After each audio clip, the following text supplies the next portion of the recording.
barrier.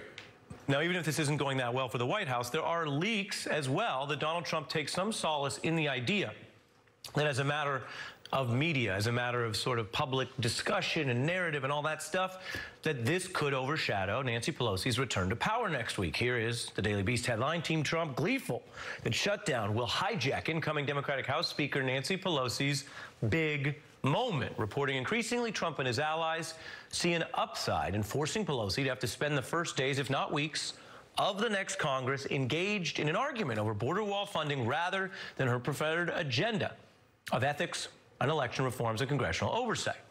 Now, those are anonymous leaks, but here is a version of basically the same strategy on the record as the White House press secretary answers a question about federal workers and the shutdown.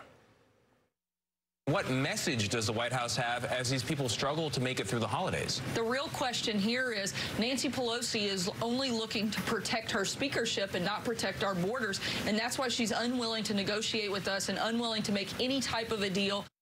Team Trump may be excited to use all this against Pelosi, but they also could be making a pretty classic mistake in politics as well as life. I'm talking about, of course, projection. Assuming that others see the world the way you do, or that others are bothered by exactly what bothers you. You probably see where I'm going with this, because while Trump's first priority may simply be attention, who's going to get press coverage next week, what is the news cycle day to day, Nancy Pelosi's proven she does have other priorities, and whether one agrees with them or not, they do involve policy. She has navigated her share of bad news cycles already, as well as several presidents, and is still poised to return to this third most powerful post in all of Washington. And as for the votes, consider this. When the president looked ready to sign a spending bill last week that did not include the wall, it was the Republicans in the House Freedom Caucus who were revolting. They encouraged the president to shut down the government, aided, of course, by a lot of right-wing media noise. And now, well, some of them are saying they want a shutdown until hell freezes over. It sounded like McConnell and Ryan McCarthy were about to convince the president, you're on your own, you have no support. And that's when the Freedom Caucus took to the House floor and gave speech after speech about how important it was that we keep our promise and protect America with a wall. And the president saw. How long should the president keep the government closed? Well, it's only a part of 25%.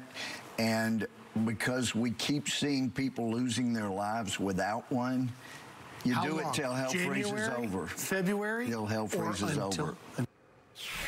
Hell freezes over will take longer than February, according to what we know. Gene Robinson is a Pulitzer Prize-winning writer for The Washington Post. Yamiche Alcindor, White House correspondent for the PBS NewsHour, and Jonathan Alter, columnist for the Daily Beast, all MSNBC analysts. Gene, you see the indications there, some movement on the numbers, while the hardcore caucus, if you want to call them that, saying until hell's literally frozen.